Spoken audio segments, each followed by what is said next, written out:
What's good, people? I'm back, and today I will be giving my predictions for UFC Fight Night Ankalaev Vs Guskov. Now, fair warning, this video will be very quick. I won't be able to break down many fights. I will try to drag it long, but I also have another video I'm kind of working on, and this was supposed to come out yesterday, but I will be honest, I fucking fell asleep, so that's why it didn't come out yesterday. So let's get straight into it. First fight on the card, we have Abdul Hussein versus Cody Gibson. This is Abdul Hussein's debut, if I'm not wrong. He's debuting into the UFC. He has a couple wins in Brave FC, UAE Warriors and stuff like that. Yeah, he just beat Tyson Nam, who I think used to be in the UFC. He was semi-decent. Okay, he was completely ass. He has a loss to Muhammad Mokaev. One of his two losses is to Muhammad Mokaev, and one of his losses is quite early. So I think he's actually pretty legit. His record speaks for itself. And yeah, I think he'll beat Cody Gibson. Cody Gibson is an unk. He's just like fodder for, these up-and-coming guys. They just feed up-and-coming guys to him, I guess. Okay, sorry, I said that the wrong way. I think he gets fed to the up-and-coming guys. I'm a fucking idiot. Cody Gibson is fucking 38 years old, dude. He just lost to Auri Quilling. I don't know how you... I don't fucking know how to pronounce his name, but yeah, he has pretty decent grappling, but at the same time not good grappling. So I'll be picking Abdul Hussein by round 1 submission. Next fight on the card, we have Nurullo Aliev versus Mike Davis. Nurullo Aliev, he's pretty much Khabib from Timu. Mike Davis, I don't know.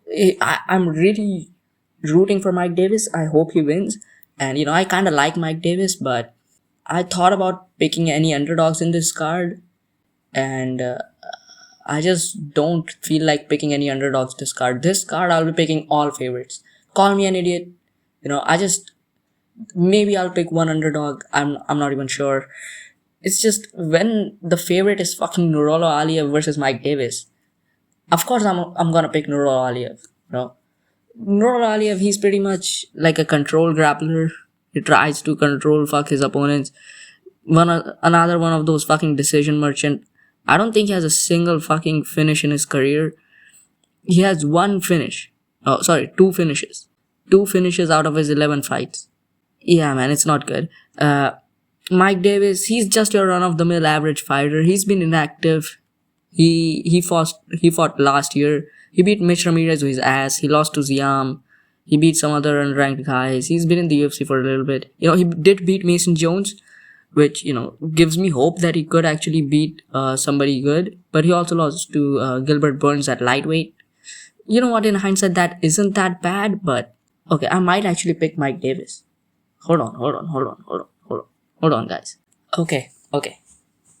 I will not be picking Nurullo Aliev. I'm sorry. I just looked up some stats. And listen, Nurullo Aliev has been facing decent competition.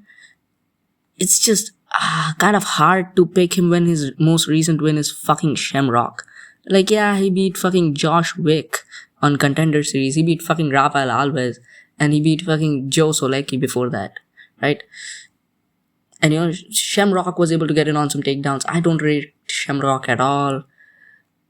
I just think Mike Davis has proven himself against better competition, and Mike Davis's losses are actually decent. For a Ziam loss, it's kind of a bad one, but I think even if he does get taken down, he'll get back up. He has good jiu-jitsu. I think he might be slightly better on the feet. I'm picking Mike Davis by decision.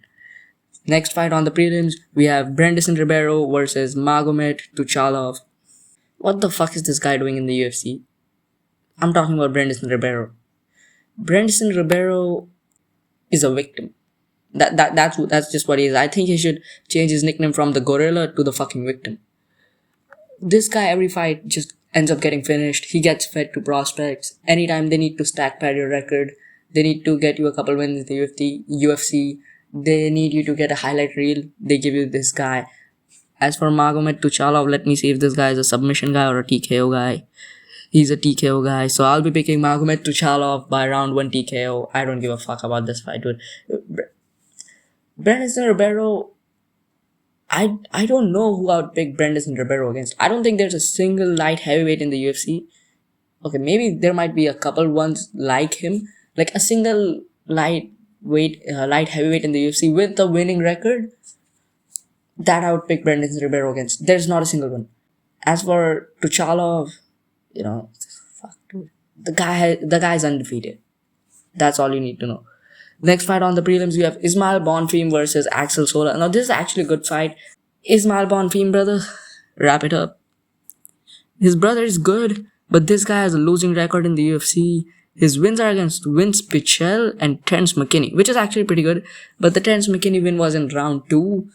So that's kind of concerning. He did lose. His losses aren't that bad, though. His losses are to BSD, Naseem Sadikov, and Chris Padilla. And the Naseem Sadikov win loss was kind of a coroner stoppage, doctor stoppage as well. So he did lose pretty badly to Chris Padilla. But at the end of the day, I think Axel Sola is actually pretty good.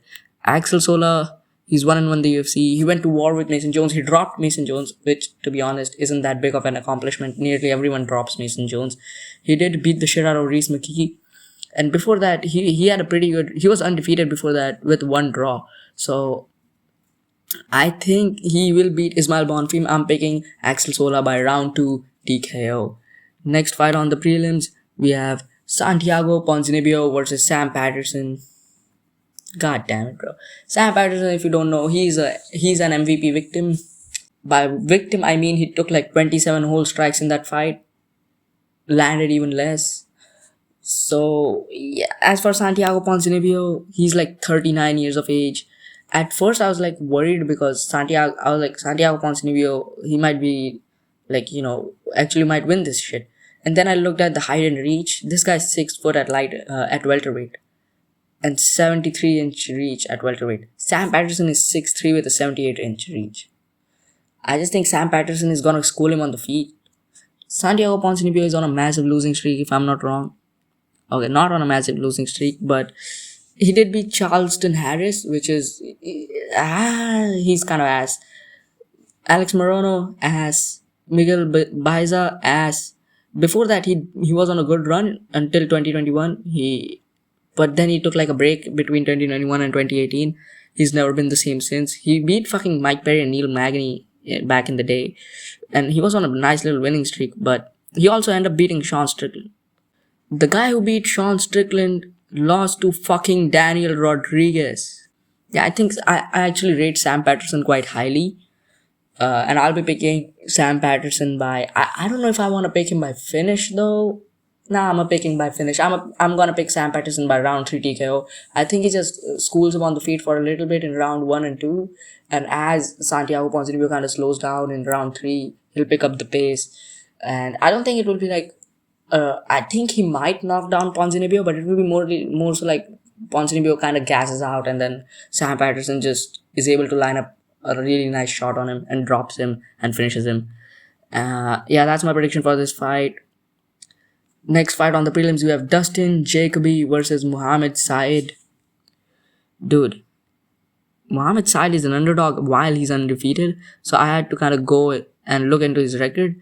This guy has a couple wins in UAE Warriors, but the guys he's beating, let's just go over the record, right? I'm gonna go from the first fight that he has on Topology, and then we'll go from first fight to the last fight. The first fight is also flagged for issues with legitimacy.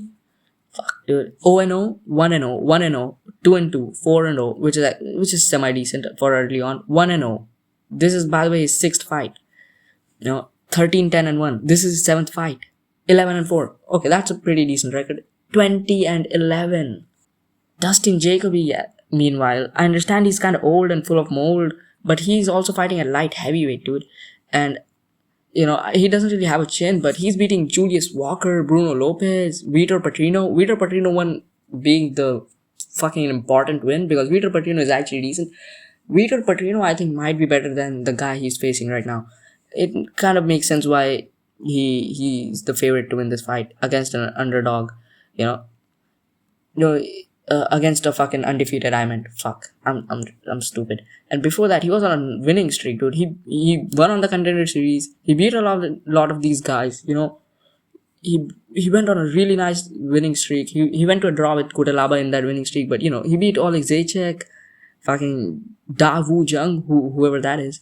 But then his losses are to Khalil Roundtree Jr., which was a robbery. We all know that. Khalil Roundtree Jr. robbed him, so he did end up beating Khalil Roundtree Jr. And we know how good Khalil Roundtree Jr. is. Azamat Mirzakhanov, who was undefeated at the time and is actually pretty decent. I don't know about decent though. He is also a Tresean Gore victim somehow. He did beat Kennedy and Jeshku, knocked him out in round 1. That's good.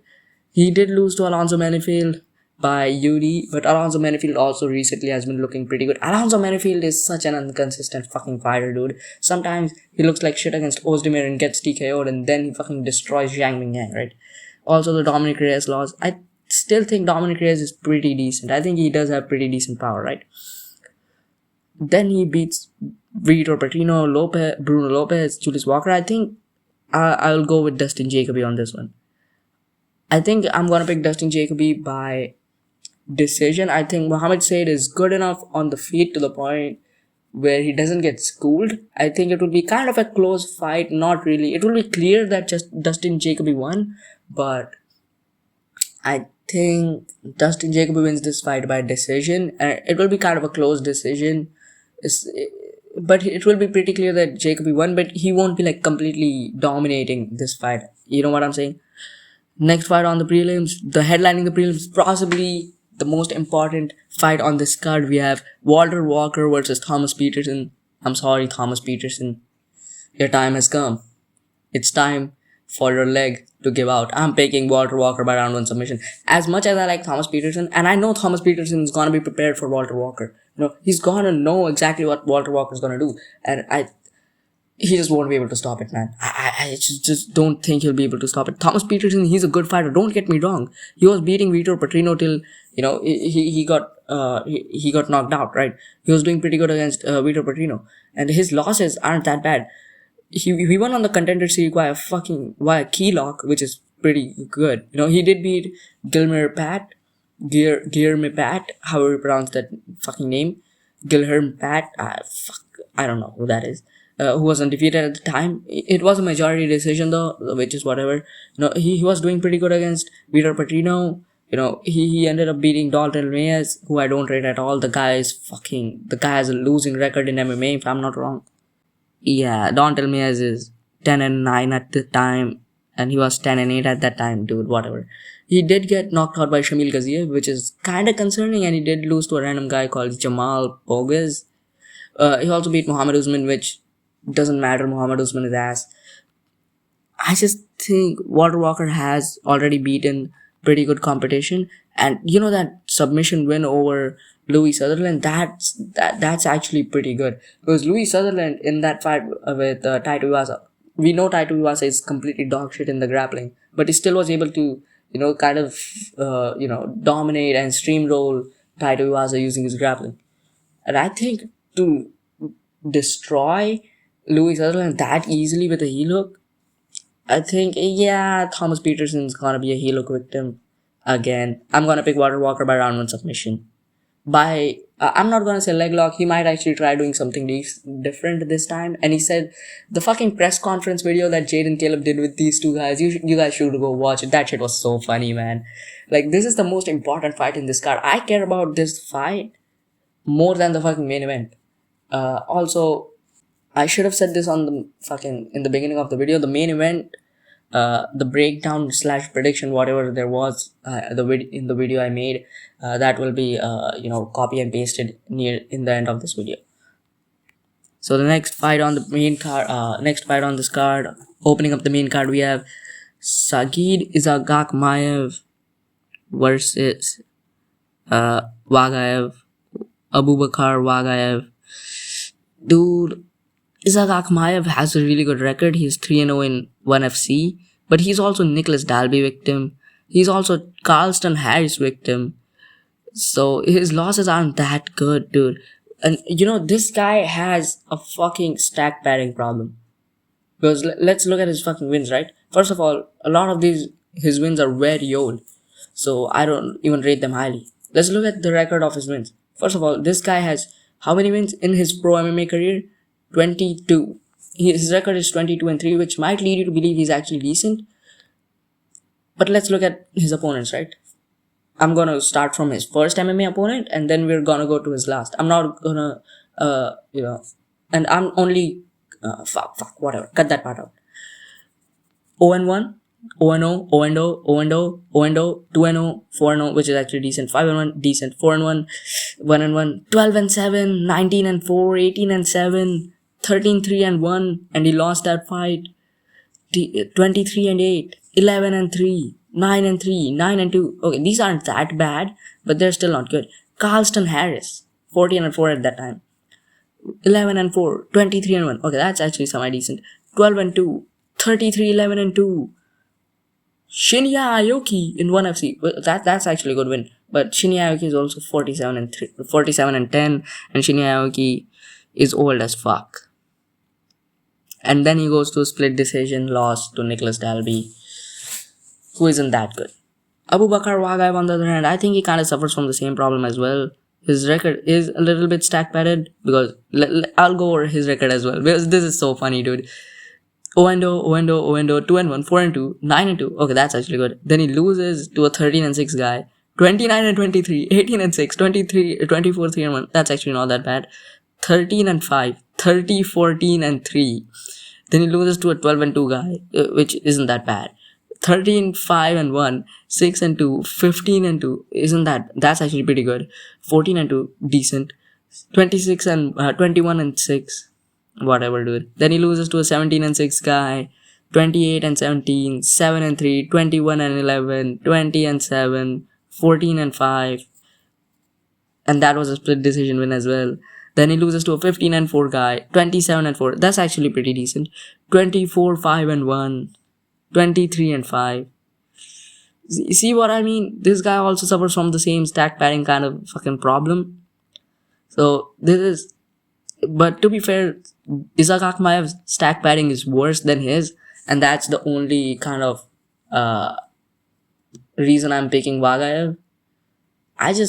I can't pick a Nicholas Dalby victim, dude. I understand Nicholas Dalby is actually good.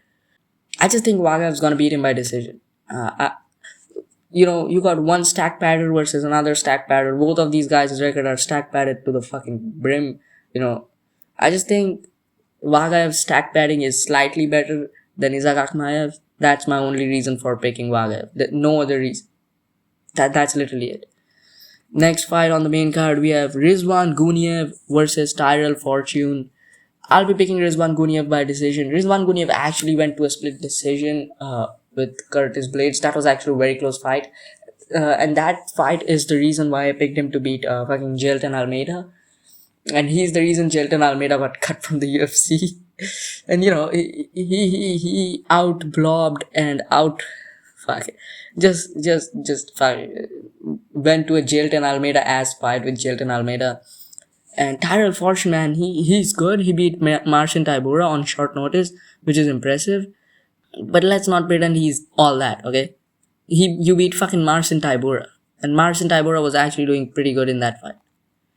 He wasn't like getting completely destroyed. You know what I mean?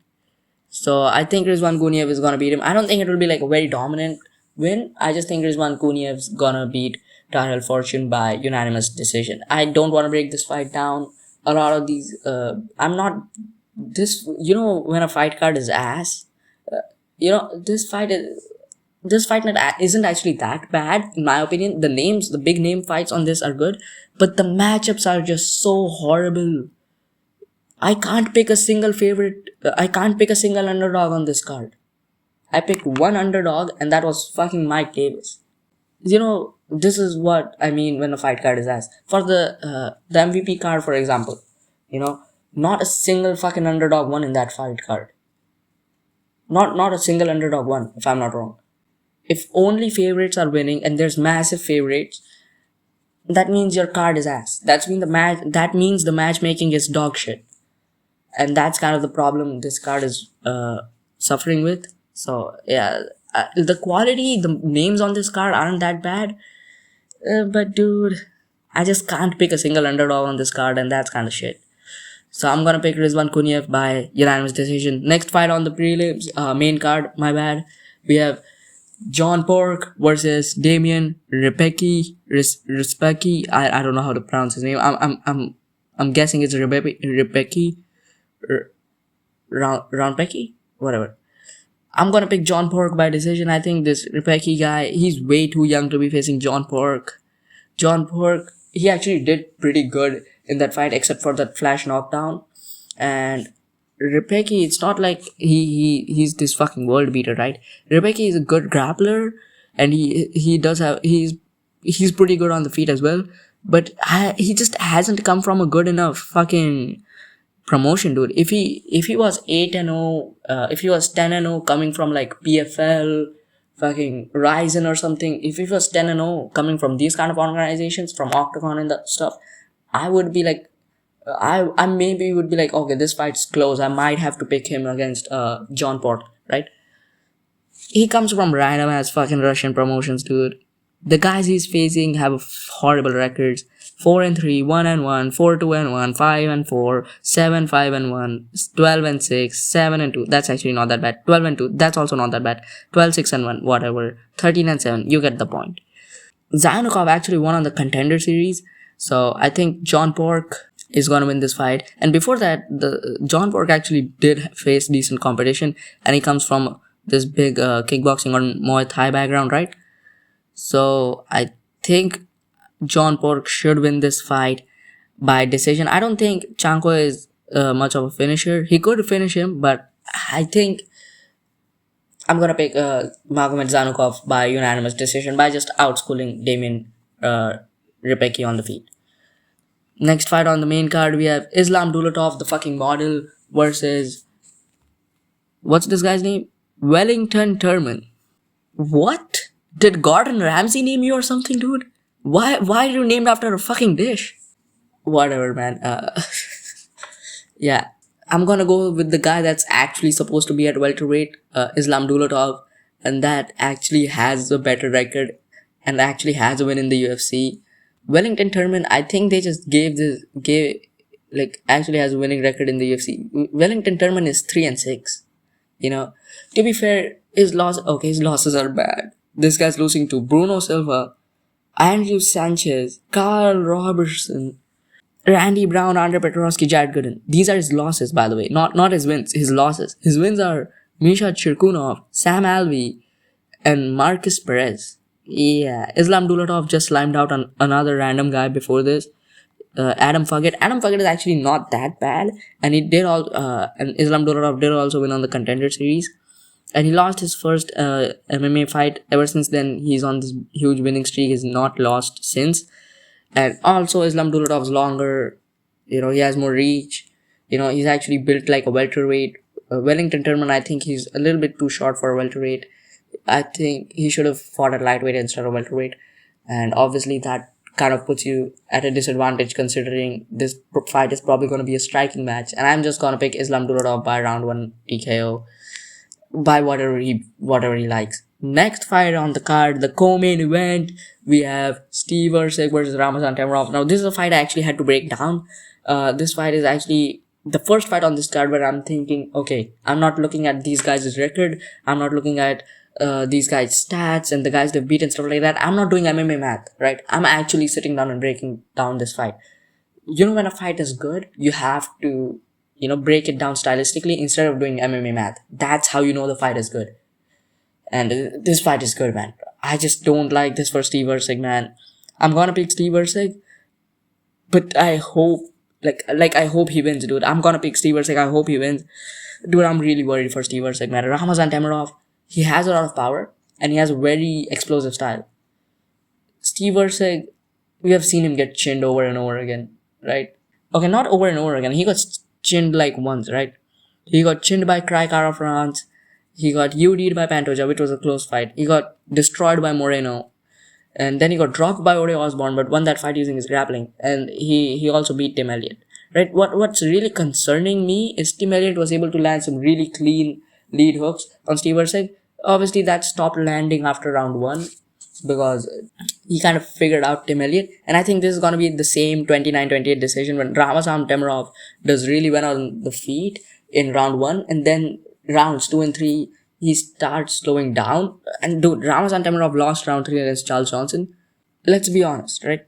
He's a he's a better fighter than Charles Johnson. He's better on the feet. He's better technically. He's nearly better everywhere except for the grappling, right? And even there, his wrestling held up. His wrestling is better than Charles Johnson. The only place I can kind of give Charles Johnson the edge would be the striking. Now, the jiu-jitsu, I meant. This guy comes from Ryzen. He's fought in a lot of different promotions, right? He has a really nice record, right? He's 19-2. He has a lot of fights on his record. But once again, stack padding. Let's look at his fights before the UFC, right? Some of them are good wins, like the ones in Ryzen. I actually rate that quite highly. But let's start from the beginning, right? 0-1, 0-1, 1-1, 3-5, 4-2, 0-0, 0-1, 3-2, loses to 8-3 guy, loses to a 7-2 guy, 0-0, 5-1, 4-1, 9-3, 15-8, 16-9, 10-3. That was in Nizer. And then he debuts in Ryzen. He beats Yuta Hamamoto, who's 5-2 at that time, who is 6-7 now. So I don't rate that win at all.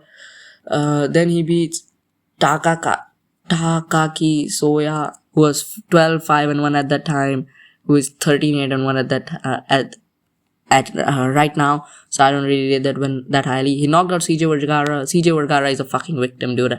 CJ Vergara, I don't think he has a single win in the UFC. Oh, he has 3 wins. Holy shit. They are against random guys, and one of them is a split decision. One of them is against Vinicius Salvador. One of them is against Daniel Laceda and some random guy named Clayson Rodriguez. He loses to Odi Osborne. Not that bad. He won on the Contender Series, which is actually good. He beat a guy named Bruno Correa, and before that he had a pretty decent record. Odi Osborne, he loses to Tatsuro Taira, Aswal Mabayev, Ramazan Temirov, and Edgar Chaves. His losses aren't bad, and I do rate that win CJ Vergara pretty good, pretty highly. To knock out CJ Vergara that fast, that dominantly is good. But Charles Johnson fight, he wasn't like ahead of Charles Johnson necessarily. He wasn't like completely schooling Charles Johnson. And this guy doesn't really grapple. He's a striker. He did grapple with Azar Maksum. He did have a grappling match this year with Azar Maksum. It was a majority draw. I just think Steve Erceg, unless he fights like a complete idiot and decides to keep this fight on the feet, he will lose this fight if he does that. Unless he does that, he's gonna win by decision. I'm gonna pick Steve Erceg by 29-28 decision. My prediction for this fight is Steve Erceg loses round 1, maybe even gets dropped. Listen. If you're gonna bet on this fight, which I completely condone betting, I'm not for betting, but this is literally free money, dude. This is literally free money. I would never promote any gambling sites or whatever and stuff like that. I highly advise against betting on MMA, but this is how confident I am in this thing, that if you were to bet either Steve Erceg by decision or Ramazan Temirov by finish. These kind of bets do end up in your parlay sometimes, and if you're gonna do a bet, do it like that Steve Erceg by decision or Ramazan Temirov by finish. Either one of these happens. So yeah, bet on that, because if this fight goes to distance, there's a chance Temirov wins this 29-28, but Temirov most definitely is losing round 3. Temirov has shown a weakness in his grappling. Temirov isn't a good grappler. On the feet, he's good. He has a lot of power, but I feel like he's not as technical. Steve Erceg, let's be fair, he's not that technical on the feet either. But I think Steve Erceg actually might be able to hold his own on the feet. And Steve Erceg is the taller, rangier guy. Ramazan Temirov, in his entire career, has been facing guys like that, right? But I feel like Steve Erceg might be able to finally... And Steve Erceg also kind of... he's actually not that bad on the feet. I just think Steve Erceg will grapple fuck Temirov in rounds 2 and 3. In round 1, he won't be able to get in on takedowns. He will probably get...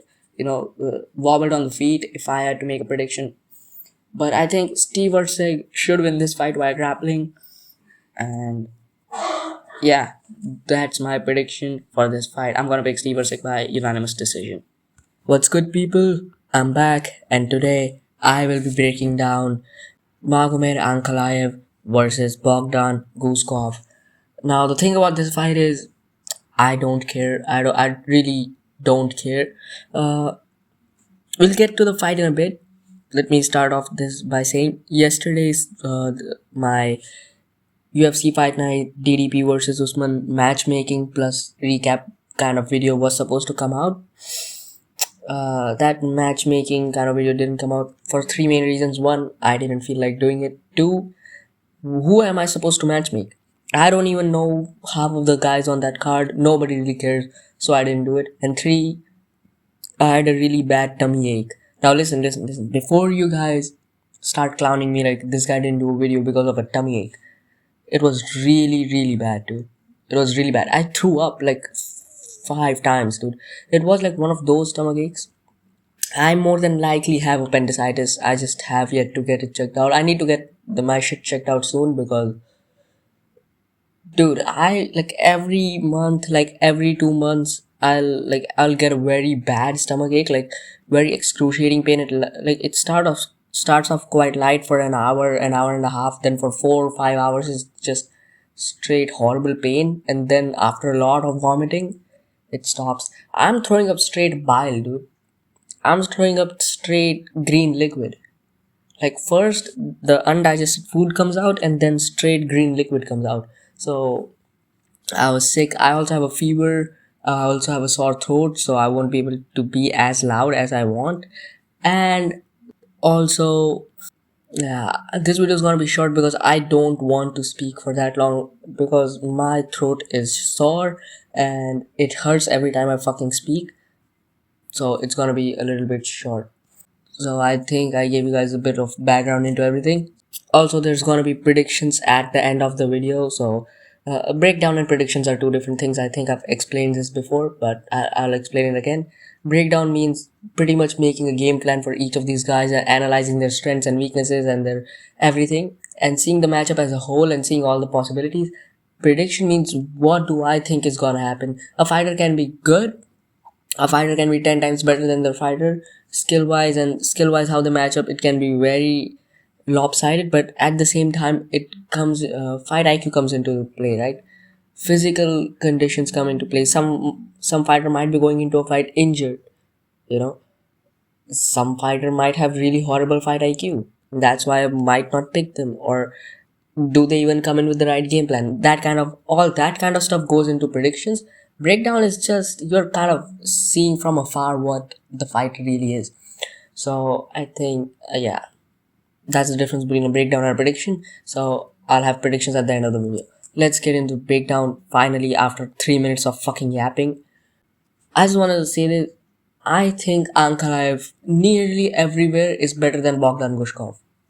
Now the thing about Guskov is he's mostly a boxer. He has some decent leg kicks and he throws up like a kick or two once in a while, but he's mostly a boxer, and so is Ankalaev. Both of these guys are mainly strikers. If anything, Ankalaev is a much better grappler than Guskov. That we know that. To be fair, I'll get to the grappling in a minute. I watched a couple fights, like I watched the Blachowicz fights, everything. So the first point I want to get at is I've never really analyzed Ankalaev that deeply before, and I've done it before, like for the Pereira fights and stuff like that. But I wasn't really focusing on Ankalaev, and I never really noticed this before I went into like studying tape for this fight. That Ankalaev does not have good head kick defense, man. The guy fights at 205. The guy fights at fucking light heavyweight, and he's blocking kicks with one arm. How many times are we gonna need to learn that lesson that you cannot block a kick with one arm? Yeah, maybe if it's like a switch kick, like maybe it's like you throw like a very nice kick off the lead leg. Maybe yeah, you can block that with your lead hand. It hasn't got him in trouble yet, but to be fair, there aren't many good kickers at 205. There's Alex Pereira, and he was landing that head kick quite well in that fight.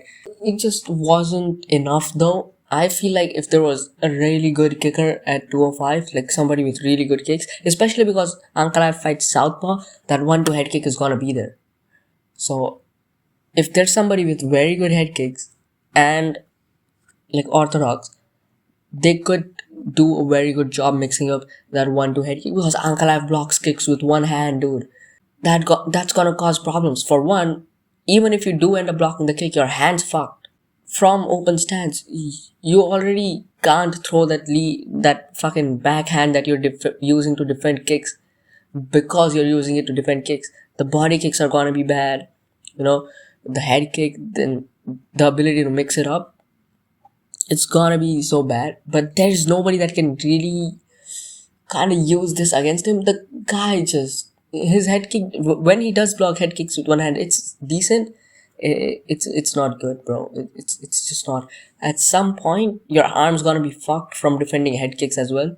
So I would say if there was somebody who could really take advantage of that, that'd be nice. But there's not really anyone at 205 that can do that, and Guskov is definitely not the guy for doing that. Now, Ankalaev, this is my second point in this video, that Ankalaev switches stances quite a lot. He didn't used to do it as much before, like very early on in his career, but not even recently, like the past 5-6 years, he has been a very good stance switcher. If you go back and watch that first Pereira fight, he switches stances. The way Ankalaev blitzes at you is he switches stances and he throws punches.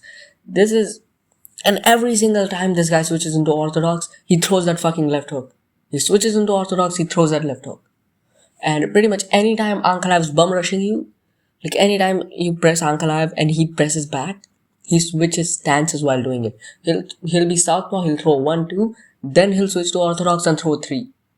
So pretty much he'll throw straight left, then a left hook, while switching stances. And it's not like it just happens once or twice. He does this. He literally does this. He does like a karate kind of blitz where he goes 1-2-1, but he's switching stances like while throwing straight shots, and that works out really well. Most guys aren't prepared for that. Nobody really thinks. And then he stays into orthodox after throwing that lead hook for a little bit, and it's not necessarily bad, but it's a read, and after a certain point you become predictable. Round 5 against Alex Pereira, in the first fight, Alex Pereira, near the end of round 5, lands a very good jab on Ankalaev while Ankalaev switching stances, trying to pressure him. Alex is backed up to the fence, and Ankalaev's doing the same bullshit that he did for 5 rounds before that, where he's switching stances and he's trying to land something. He throws a 1-2 and then he'll switch stance, throw 3. But it's not Ankalaev's punching mechanics, dude. They aren't there. When he does it, like when you see guys switching stances, Ankalaev doesn't switch stances like that. When he's throwing punches, he steps out so much. That's the only way I can kind of put it. It's weird. The angle he strikes at, his foot positioning. Usually when you see guys switch stances and throw punches, you'll see JDM, right? I'll take JDM as an example. And then you look at Ankalaev. Ankalaev is also doing the same thing, but it looks different because it is different. The angle is just so much different at which Ankalaev tries to fire that shot. Ankalaev's trying to duck under a lead hand and trying to land something over the top. That's what he's constantly trying to do. Whenever he tries to do the fucking blitz and then he tries to switch stances, he tries to duck under a lead hand and try to throw something from like his left hand. Now it's not bad. It works. It definitely works. And it's something he does really well. It's not a weakness or anything. But at a certain point, it becomes predictable, and Alex Pereira did exactly that and timed him with a very clean jab. And that's one thing that's kind of stuck in my head, playing over and over again. And that kind of worries me about Ankalaev, his stance switching and everything like that. Also, the knockdown Guskov did on Jan Blachowicz in their fight in round 2, Guskov also did pretty much the same thing. Guskov switched stances and bombed an overhand on Jan Blachowicz. So pretty much Guskov's orthodox, right? So he switches into southpaw. So he's orthodox. So his right hand, it's supposed to be his backhand, switches into orthodox.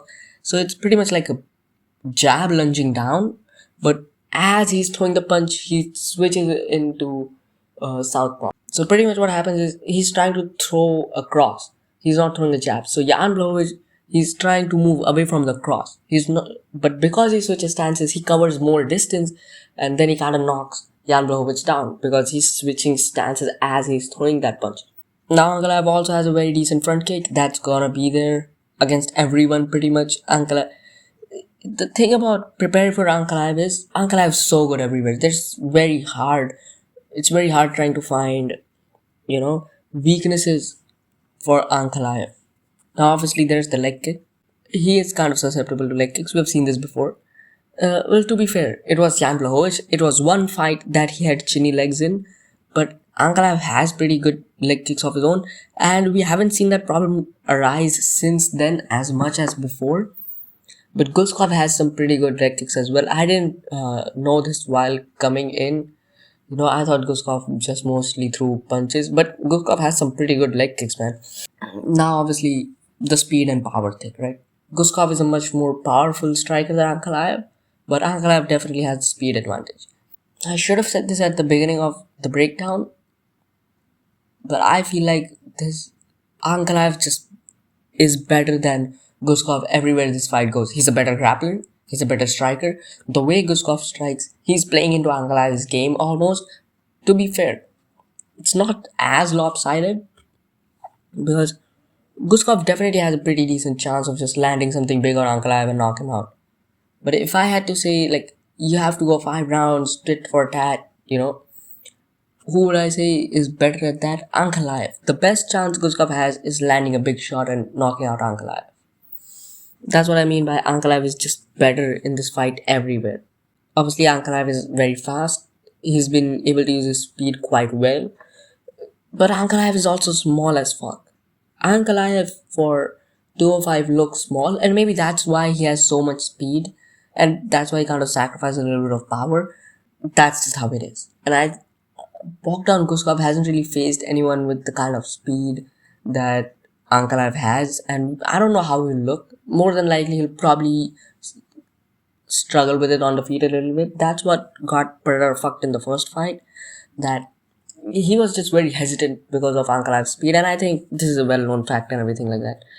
Now, Guskov, I will say this, Guskov has very 1-2 heavy boxing. When I say both of these guys are boxers, both of these guys box quite well, and they have different styles, very different styles. Both of these guys do box, both of these guys mostly use their hands, but Ankalaev throws body kicks, Ankalaev throws head kicks. Guskov doesn't do that. The only time I've seen Guskov throw a fucking head kick was against Jan Blachowicz, and that was off of his lead leg. Ankalaev is a much more dynamic striker than Guskov, and the difference in their boxing is Ankalaev switches stances and kind of does a lot of different things with switching stances and stuff like that. Guskov stays in one singular stance. He doesn't really switch stances as much as Ankalaev. That's one of the main differences in their boxing styles. Another one is Ankalaev has a much more wider range of punches. Bogdan Guskov is a 1-2 kind of guy. Bogdan Guskov mostly throws straight punches. Ankalaev, whenever he switches stances, he's throwing hooks. Ankalaev is a very good check right hook. Like, he's backing up, he throws that check right hook, and it's very nice. Guskov doesn't really have all that. Guskov is mostly a jab cross kind of guy. That also brings me to another point, that Ankalaev's punching mechanics are weird as fuck. Nobody throws punches like Ankalaev. Like, genuinely, it's not bad. Okay? It's just not the way people usually throw punches. You look at Ankalaev's jab. You look at the way this guy throws a fucking cross. That's not even the problem. Just look at how much he swings and where he's swinging from. I don't know how to put it. It just looks weird. Like, you look at a check left hook from somebody like Pereira, for example, or fucking Allberg KOing Yuri. You compare that check left hook to Ankalaev's check right hook. Something just isn't right. His punching mechanics are weird. His punches come from a slightly weird angle. It's not like a Yuri Prohaska where his punching mechanics and the angle he punches at is just completely off. It's just slightly off, and he throws his punches slightly at a weird kind of style, and I think that's caused a lot of problems. Obviously, I've discussed a lot about this matchup and stuff like that. Now, how does Ankalaev win this fight, and how does Guskov win this fight? Like I said, we're kind of trying to make a game plan for both of these guys here. Ankalaev, do what you did against Pereira for the first fight. Guskov, he has a slightly longer reach, but pretty much just blitz in, blitz out, keep your guard up, try to evade straight punches. That's pretty much all you have to worry about. Against a guy like Pereira, there's so many strikes coming at you your way. Guskov doesn't have that good of leg kicks. There you don't need to pay Guskov a lot of respect, but you do need to like kind of respect his power a little bit early on into the fight. Like rounds 1 and 2, you kind of have to respect the fact that if Guskov catches you at the chin, you're fucked. But other than that, just pretty much speed mock the guy, land your jab. Your Ankalaev has a very good jab. Switch stances, blitz in, blitz out. Try to pressure Guskov, and this is one of the main things in this matchup. Whoever pressures whoever is gonna win this fight. It's as simple as that. Because of Ankalaev's style. Ankalaev, anytime he's getting pressed, he does not do good. Anytime he's the one that's pressing you or your guys are out at space, Ankalaev the one doing good. We saw this in the first Pereira fight. Then in the second Pereira fight, obviously Pereira came in with the perfect game plan, made him switch stances into orthodox with a hard leg kick, and obviously pressured him so he could land that one big shot. Now as for Bogdan Guskov, that's exactly what you want to do.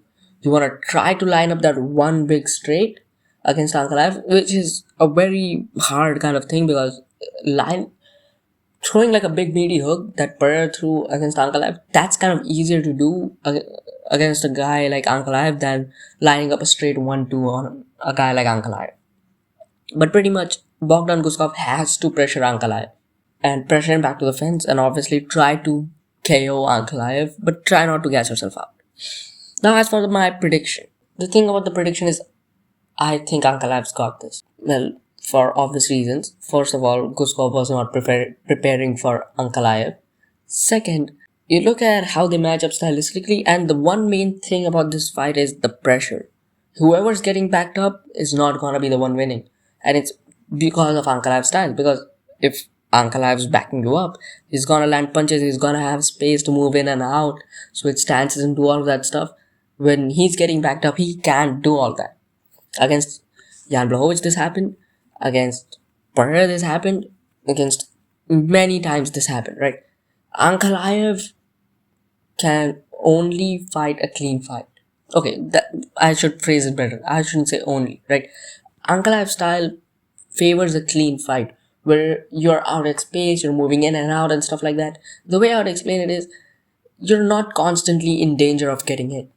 It's like you're at a danger of getting hit or you're not in danger of getting hit. So either you are throwing punches or you're defending punches. That kind of style works for Ankalaev. If that is the kind of fight it is, a clean fight, that's gonna be in Ankalaev's favor. Now, obviously, if you can make the fight very dirty and gritty, that's gonna be a problem for Ankalaev. That's why I think Jiří Procházka is such a bad matchup for Ankalaev. Except for the fact that he fights like a fucking idiot.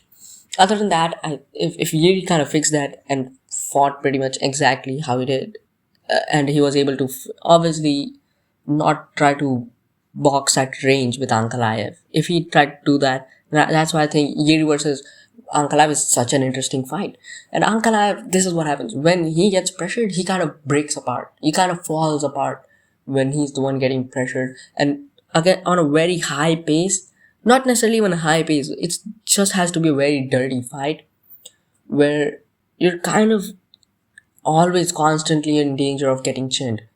That kind of fight, Ankalaev is definitely struggles in that fight. Jan Blachowicz was able to take advantage of this in round 2, I guess, pretty much. Pereira pretty much did the same. He got straight into his face. He didn't. Obviously, getting into your opponent's face also means taking a risk of getting it. But obviously, against a guy like Ankalaev, that's what you want to do. Volkanov Vs Demir, that I watched that fight. He was able to take advantage of this in round 1 before he got dropped horribly. He was doing good. He was able to pressure Ankalaev. He was able to mix in a lot of strikes. He was able to keep the fight a little bit dirty. That's why he was doing well until he got dropped horribly. Nikita Krylov won round 1 because he was able to make the fight a bit dirty and like a bit high pace-esque. Like, what I mean by that is, imagine a Jiří Procházka fight. Even if it's not necessarily high pace, it's still a very dangerous fight. You're always constantly in danger of getting hit. Both of the guys in that fight are gonna be constantly in danger of getting hit. If it's that kind of fight, Ankalaev crumbles. Now, Guskov has a very fucking cardio problem. Guskov has a big cardio problem. What I mean by that is, Guskov, round 3, 4, and 5, gasses out. Jan Blachowicz, you see the round 3 of that fight, he gassed out. He not like horribly gassed out, but you can kind of see him fade into the later rounds. He fades into the later rounds. Ankalaev has very good cardio. That's why I'm gonna go with Ankalaev. Ankalaev also likes to pressure his opponents. He does not like to be the one getting backed up. Guskov has a tendency of getting backed up. You look at round 1 of the Jan Blachowicz fight, you look at round 3 of the Jan Blachowicz fight, he was getting backed up. And I was thinking maybe it's just Jan Blachowicz, maybe it's because of Jan Blachowicz's style. That's not it. Krylov was able to back him up at times, Ozdemir was able to back him up at times. Guskov does get backed up. He's not one of these guys like Yuri Prohaska that, like, usually Ankalaev is able to back up most of his opponents. Only a couple few guys can kind of combat Ankalaev's pressure and kind of not get backed up, and that's what Pereira did so well in the second fight. You cannot get backed up against Ankalaev, and Guskov is just not that guy. That's what somebody who probably won't get backed up by Ankalaev. Pereira, Yuri Prohaska, Guskov gets backed up by fucking everyone. Guskov tries to line up that 1-2. So he tries to line up that 1-2. It's just not gonna work against Ankalaev. When you are at such a speed disadvantage, it's just not gonna work. Now maybe the best case scenario for Guskov is he pressures the shit out of Ankalaev. He's able to establish that he has a lot of power early on. He's able to back up Ankalaev using, like, making Ankalaev respect his power. He can back Ankalaev up using that. And then as Ankalaev's trying to switch stance and do all of that bullshit, he times him with the 1-2. He times him with some some good straight shot. That's what should be the game. That should be the game plan for Guskov. Now, is Guskov gonna come in with that game plan? Probably not. Is Guskov gonna be able to perform that game plan? Probably not. We have went over a lot of things into this matchup. There's a lot of advantages for Guskov, but overall it just boils down to Ankalaev just a better fighter nearly everywhere. Unless you come in with a very, very clear game plan and like a very perfect game plan, like this is exactly what I need to do, you're not gonna win that fight. And that's why I'm gonna pick Magomed Ankalaev, and that's gonna be for this video. I could probably yap for around 10-15 minutes more, but I don't plan on making this video long, and my throat's starting to hurt pretty badly. So yeah, that's it, and I'll see you guys in the next one.